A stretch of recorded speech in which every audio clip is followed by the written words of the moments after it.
Tomar contacto esta hora de la tarde con la defensora de la niñez, Patricia Muñoz. Patricia, bienvenida a TVN, Canal 24 Horas. Lo primero, preguntarte, obviamente, tu impresión acerca de este caso. Más allá de los detalles, porque los detalles son realmente macabros, pero los detalles, incluso la persona que está siendo sindicada como principal imputado, Hugo Bustamante. Bueno, es un día obviamente muy triste para el país, pero lo más triste es que seguimos teniendo este tipo de días. Y seguimos teniendo este tipo de días porque finalmente nos conmocionamos cuando noticias como estas aparecen, como seguramente nos conmocionamos cuando el imputado de esta causa mató a ese niño de 9 años y su madre y fue juzgado por ello, pero los hechos siguen ocurriendo y por lo tanto es imprescindible que este tipo de cosas se detengan y que se haga todo lo que esté al alcance efectivamente de quienes son responsables desde los distintos ámbitos para que esto ocurra. Así que es un día muy, muy lamentable. Nosotros como Defensoría de la Niñez nos habíamos querellado por la sustracción de Ámbar, pensando en la hipótesis de algún secuestro y retención, con la finalidad también de poder acceder a la investigación y poder verificar la forma en la que la policía estaba ejecutando las búsquedas. Y lamentablemente, a pesar de que nuestra esperanza era que fuese encontrada con vida, hoy día nos encontramos con esta respuesta tan dramática e irreversible, porque por mucho que lo que nosotros esperamos sea la búsqueda de justicia para este crimen, la vida de Ámbar ya nadie la va a devolver. Y eso es muy doloroso. Es muy doloroso, pero necesitamos salir solo del dolor y eso es lo que empuja a la Defensoría de la Niñez a instar también porque los cambios se hagan y las cosas cambien.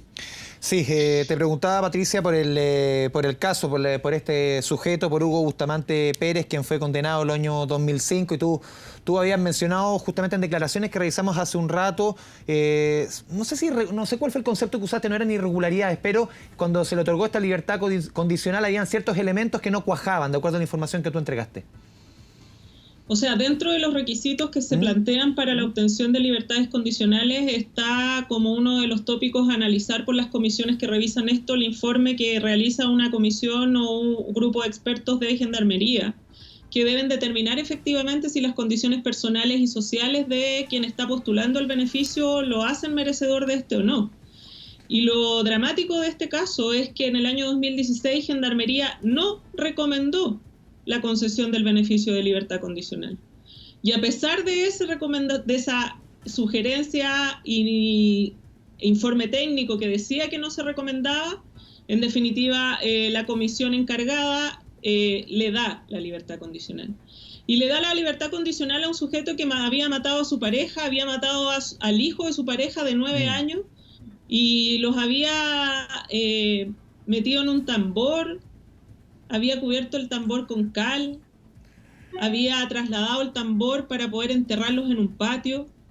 O sea, evidentemente hablábamos de un crimen que da cuenta del tipo de persona de la que se trata. Entonces, hoy día nos encontramos con una imputación y una detención de un imputado que tiene, sin duda, el principio de inocencia, pero que es hoy día un imputado detenido y que va a ser controlada su detención mañana por un crimen horroroso, en circunstancias de que es un sujeto que desde nuestra perspectiva y en razón del mandato que da la ley desde nuestra óptica debió haber estado privado de libertad. O sea, una decisión que se toma, Patricia, conversamos con Patricia Muñoz, defensora de la niñez, más en lo cuantitativo, uno podría decir que en lo cualitativo. Tú decías, este informe de Gendarmería, que en lo cualitativo decía, este hombre no tiene que estar libre, pero en lo cuantitativo, en los números, lamentablemente, ciertos elementos que él cumplía, haber cumplido, las personas que tenían más de 20 años o una pena de 20 años para arriba, tenían que haber cumplido por lo menos 10 años, él había cumplido 11, en lo cuantitativo cumplía, pero lo más importante, que en lo cualitativo, ese elemento se dejó de lado. O sea, esa es una respuesta y una explicación que tiene que dar el Poder Judicial. Y yo creo que es imprescindible que se dé, porque no resulta comprensible para la ciudadanía, ni siquiera para mí, que soy abogada, que fui fiscal, que ahora soy defensora de la niñez, que un sujeto que fue condenado a 27 años por un crimen horrendo como el que he descrito, que no había cumplido la mitad de su pena y que además tenía un informe negativo de Gendarmería, fuera liberado. Eso no es algo comprensible. desde la perspectiva incluso del planteamiento que tiene la ley, porque cuando la ley da cuenta de la exigencia de este informe al equipo técnico de Gendarmería, que obviamente el equipo técnico no es quien resuelve, porque para eso está la autoridad judicial. En definitiva, si es un equipo técnico que hace un análisis riguroso del tipo de persona de que se trata, ciertamente eso debe ser atendido y ponderado en el análisis necesario, porque si va a ser un análisis de check de años, sin atender a las condiciones y particularidades de los sujetos que están postulando, estamos en una situación aún más crítica. Sí. Y aún más grave. Sí, Patricia, si vamos un poco recurriendo al archivo, un poco a la información de antes, fueron más de 1.800 reos los que se acogieron a este beneficio de libertad condicional el año 2016. 800 de ellos solamente en la cárcel de Valparaíso. El año 2012 fue el presidente Piñera en su primer mandato quien cambió la responsabilidad de quien tomaba la decisión de las seremías de justicia de cada región hasta el Poder Judicial a través de un comité especial compuesto por diferentes jueces y diferentes personas del Poder Judicial. Y en ese entonces, el 2016, cuando se otorga la libertad de Hugo Bustamante Pérez, en su minuto la presidenta Michelle Bachelet manifestó su preocupación por la masiva libertad de reo.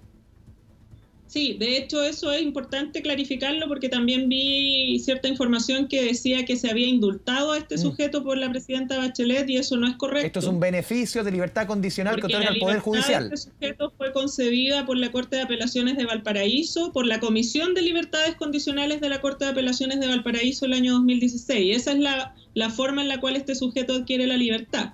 Y evidentemente es preocupante porque más allá de las condiciones que involucran la privación de libertad, que siempre tienen que ser en condiciones que los derechos humanos se resguarden y que también la privación de libertad debe ser una medida excepcional, acá estamos hablando de un crimen ciertamente de la máxima gravedad que afectó a una mujer, a su hijo de 9 años en las condiciones que ya he descrito. Entonces no se trataba de un hurto, no se trataba de un robo en lugar no habitado, no se trataba de delitos de menor entidad, no era un robo en cajero automático. Por lo tanto, cuando tenemos personas analizando este tipo de situaciones, precisamente lo que uno busca es que la ponderación se haga conforme a los antecedentes de juicio que se deben analizar. Patricia, conforme uno va conociendo un poco los antecedentes de este caso y esta libertad condicional otorgada a 1.800 reos en ese entonces, 2016, ¿es necesario revisar este tipo de beneficios también al tipo de delitos al cual se le otorga? ¿Ciertos delitos derechamente dejarlos fuera? ¿Da lo mismo las condiciones, el prontuario, da lo mismo el comportamiento de la persona? Totalmente de acuerdo con eso. De hecho, si tú ves, por ejemplo, los agresores sexuales jamás se comportan, no voy a decir jamás porque es un absoluto, pero en la mayoría de los casos tienen excelente comportamiento al interior de las cárceles. Entonces, obviamente, acá hay un tema que tiene que ver con qué personas nosotros como Estado definimos que deben permanecer privadas de libertad cumpliendo sus condenas en términos completos e íntegros. Y desde mi perspectiva, quienes cometan delitos tan graves e irreversibles como son los homicidios, particularmente homicidios alevosos, condicionados de crímenes que implican la pérdida de la vida para las víctimas, yo creo que no debieran estar expuestos a situaciones de beneficio y que debieran cumplir sus condenas íntegramente. Misma situación me parece respecto de los agresores sexuales, de niños, niñas y adolescentes, porque hay situaciones de mayor gravedad donde los bienes jurídicos involucrados revisten mayor interés para el Estado de su protección. Entonces, ciertamente acá hay que hacer una revisión profunda. El punto, Andrés, es cuándo hacemos las revisiones profundas, porque en definitiva siempre terminamos conmocionados por un caso más. Y ahí aparecen todo el mundo, políticos, transversalmente, los medios. Los cambios vienen siempre después del desastre, lamentablemente. Exacto. Todo el mundo diciendo esto hay que cambiarlo, todos rasgamos vestidura y resulta que nada cambia. Entonces, acá el llamado es que de una vez quienes tienen la responsabilidad de cambiar las cosas y la posibilidad de cambiarlas, porque créeme que a mí me encantaría poder cambiar directamente muchas cosas que pasan en nuestro país respecto de los niños, niñas y adolescentes y no podemos, porque la Defensoría de la Niñez no tiene esas facultades. Entonces, el llamado que hacemos es a que quienes sí tienen esas facultades, efectivamente lo hagan. Entonces tú ves que se prioriza en el Parlamento el proyecto de ley que rebaja a los parlamentarios, pero llevamos un proyecto de adopción que lleva 7 años de tramitación en el Parlamento, al que no le dan prioridad. Entonces, ¿dónde están las prioridades también del mundo político? ¿O es porque los niños no votan, que en definitiva nunca tienen esa visión de ser prioritarios en términos de lo que se avanza? O lo que conversamos el otro día, el tema de la pensión de alimentos, también que no se discutió hasta que pasó este tema del 10%. Toda la razón. Y resulta que ahora con el 10% todo el mundo, ¿pero cómo? Más del 80% de las personas no pagan las pensiones alimenticias. Pero si esto pasa hace mucho rato. ¿Y en qué momento se hacen cambios? ¿En qué momento se asume la responsabilidad que tiene tanto los poderes ejecutivos, independiente de quién sea el que gobierne, como los políticos en el Congreso a la hora de legislar? Entonces, yo lo que espero realmente es que estos temas los empecemos a hablar con la seriedad y el rigor y la profundidad que requieren, porque la ciudadanía no es tonta y la ciudadanía se da cuenta cuáles son los intereses que están detrás cuando cosas tan relevantes como las que hemos descrito, como la pensión alimenticia, como la adopción, como la ley de garantías de niños, niñas y adolescentes, duermen en un parlamento y en definitiva, sin las urgencias necesarias del Ejecutivo tampoco, se priorizan debidamente. Esto va más allá del caso en concreto que estamos hablando de Ámbar, pero ciertamente Ámbar también tuvo vinculaciones con el sistema proteccional. También hubo denuncias relacionadas en relación con ella por hechos de naturaleza que afectaron sus derechos. Entonces, el punto es en qué momento tomamos el toro por las astas. Porque de verdad, si no, nos seguimos conmocionando y al final los que tienen la posibilidad de hacer los cambios no los hacen. Y ya está bueno ya, porque no queremos más vidas perdidas. No puede ser. No puede ser que esto pase. Patricia, a tu juicio, ¿quién debiese tomar la decisión? ¿Debiese seguir en el Poder Judicial esta decisión de otorgar estos beneficios? Tal o como se cambió el año 2012, volver a las seremías de justicia. ¿Cómo debiese operar, a tu juicio, este tipo de otorgamiento de beneficios de libertad condicional? Nosotros necesitamos con urgencia un sistema penal que incluya e incorpore la ejecución de las penas. Y eso involucra tener jueces especializados en ejecución de pena, fiscales especializados en ejecución de pena y defensores especializados en ejecución de pena. ¿Hoy día no existe eso? Eso no existe. Hoy día hay defensores penitenciarios, la Defensoría Penal Pública sí tiene una especialización ahí, pero no existen ni fiscales ni jueces que trabajen en el ámbito de la ejecución de pena. Por lo tanto, hoy día no hay un sistema especializado que aborde este tema. Y eso se requiere porque no puede ser que cuando yo, como fiscal, llevo una causa a juicio y logro que se condene al imputado por el tribunal, luego como fiscalía me desentienda de qué es lo que pasa con la aplicación de esa pena y con cómo esa pena sigue aplicándose. O el juez, lisa y llanamente, tampoco tenga intervención en ese caso.